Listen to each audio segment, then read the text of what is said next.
Party की तरफ से उत्तर पश्चिमी दिल्ली सीट की उम्मीदवार हूं। आप लोग सब जानते हैं और काफी वक्ताओं ने बात रख भी दी, बता भी दिया, अलग अलग मुद्दों पर बात आई। मैं मुख्यतः बात इस चीज के ऊपर रखूंगी कि उत्तर पश्चिमी दिल्ली का अभी हाल क्या है और जिन जिन नेताओं ने, खास करके भाजपा के नेताओं ने जो वायदे किए थे और उसके बाद का वहां का विकास का क्या रवैया है और तमाम लोगों की जिंदगी के क्या हालात है। उत्तर पश्चिमी दिल्ली में लगभग 23 लाख वोटर आते हैं, जिसमें से आधी आबादी वो है जो फैक्ट्रियों में घरेलू कामगार के तौर पे या फिर मेहनत मशक्कत करके रेडी पट्टी लगा करके अपना गुजर बसर करते हैं।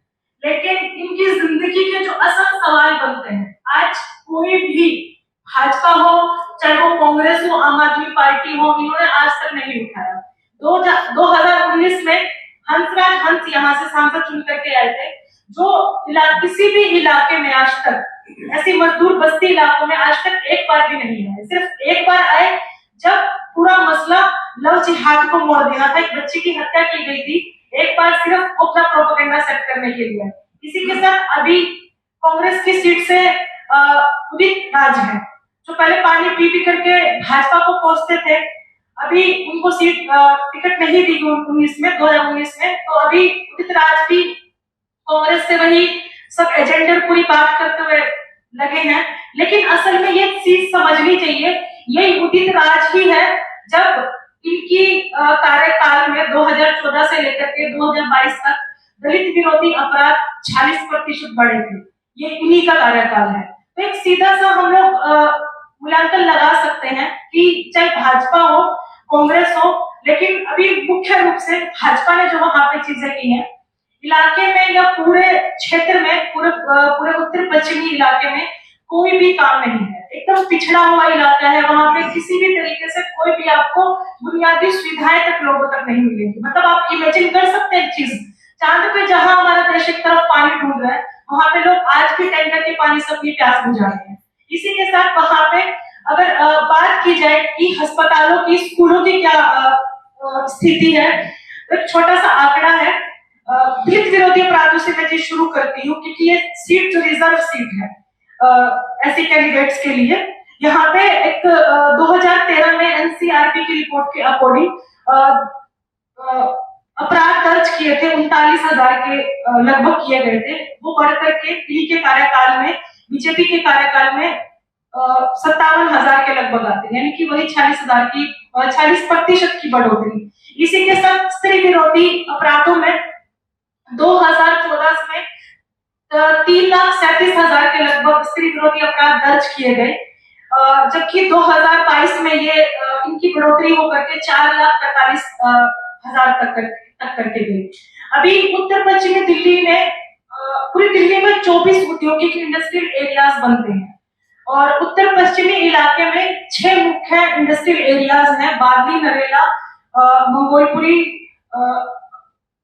जहांगीरपुरी, नरेला, बवाना, उद्योग नगर, ये 6 मुख्यतः इंडस्ट्रियल एरियाज बनते हैं, जिनमें कहीं पे भी कोई भी मिनिमम वेज, कोई भी श्रम कानून या कहीं पे भी कोई लागू नहीं होता है। यहाँ पे तमाम ऐसे फैक्ट्री में काम करने वाले मजदूरों को आज भी 6,000 से लेकर के 8,000 तक रुपए मिलता है। तो सीधी सी बात हम लोग स्पष्ट तौर पे ये लगा सकते हैं, न्यूनतम वेतन की जो बात करते हैं आज भाजपा से लेकर के आम आदमी पार्टी भी, तो सीधी एक बड़ा घोटाला उन मजदूरों के साथ भी उनकी तनख्वाह पर भी होता जा रहा है।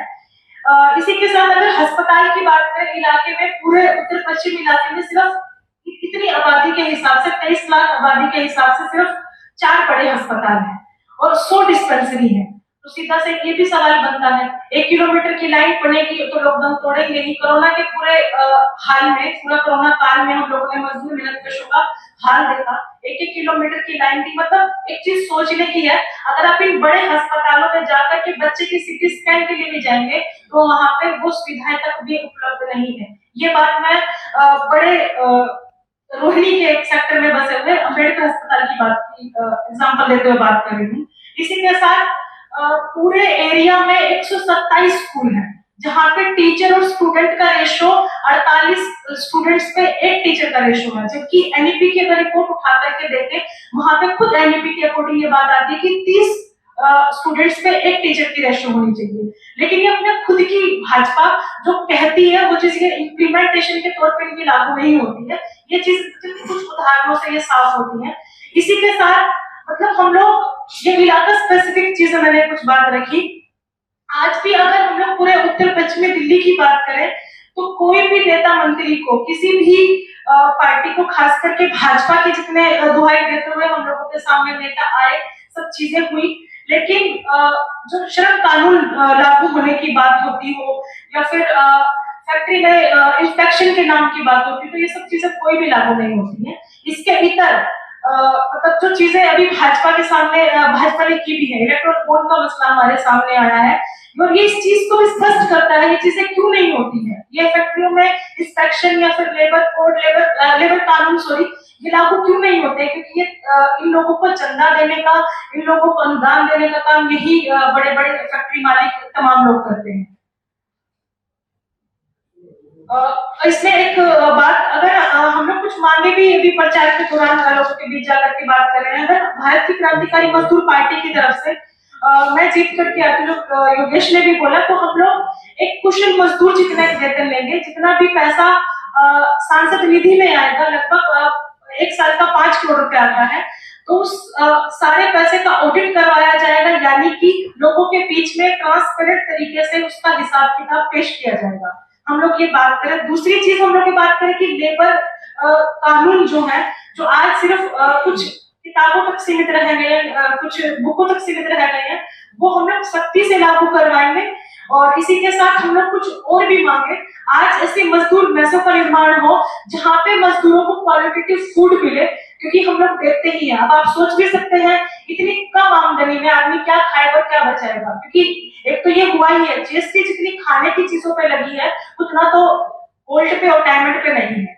तो ये हम लोगों की डिमांड है कि हम मजदूर मेस का निर्माण करेंगे और साथ ही ऐसे फैक्ट्रियों में या उनसे सटे हुए ऐसे पालना घर हो जो लेडी वर्कर्स हैं, जो मजदूर महिलाएं हैं, स्त्री वर्कर्स हैं, उनके बच्चे उनके पास में हो और उनकी रेख देख की जा सके और उनके मतलब कुछ कुछ इंटरवल्स हो तो ताकि अपने बच्चों की रेख देख के लिए चीजें की जा सके।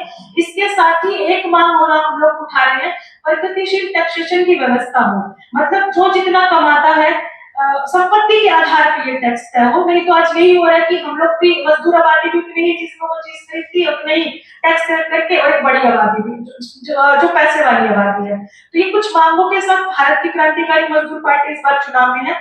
और देखिए